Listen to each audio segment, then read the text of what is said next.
அந்த கதையவே சிதைச்சிட்டீங்களே அப்படின்றதான் பேசியிருக்காரு. இது ஒரு டெக்னாலஜிஸ் வர்றப்ப இதுக்கு கடிவாளம் ஏஐ கடிவாளம் போடுறதுக்கு இது முதல் வேலையாக முதல் குரலாக தனுஷ் பேச ஆரம்பிச்சிருக்கிறாரு.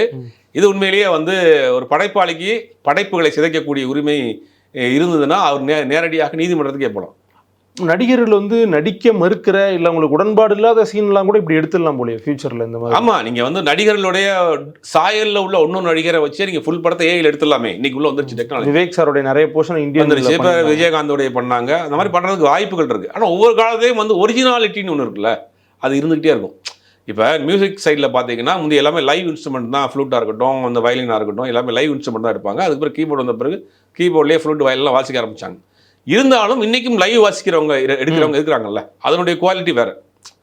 ஒரிஜினாலிட்டி ஒரிஜினலாக இருக்கும். இந்த இது வந்து லூப்பில் போடுறது லூப்பில் தான் இருக்கும். அப்போ அது வந்து ஒரிஜினல் வெர்ஷனை யூஸ் பண்ணக்கூடியவங்க ஒரிஜினல் தான் வருவாங்க. என்ன தான் எத்தனை ஏஐ வந்தாலும் அதுக்கான ஒரிஜினாலிட்டிங்கிறது மாறாது, இருக்க தான் செய்யும். அந்த உணர்வுகளை வந்து ஏஐயால் முழுவதுமாக கொண்டு வந்துட முடியாது. ஒரு கட்டத்துக்கு வேணால் அதை யூஸ் பண்ணிக்கலாம். தவிர்க்க முடியாத பட்சத்தில்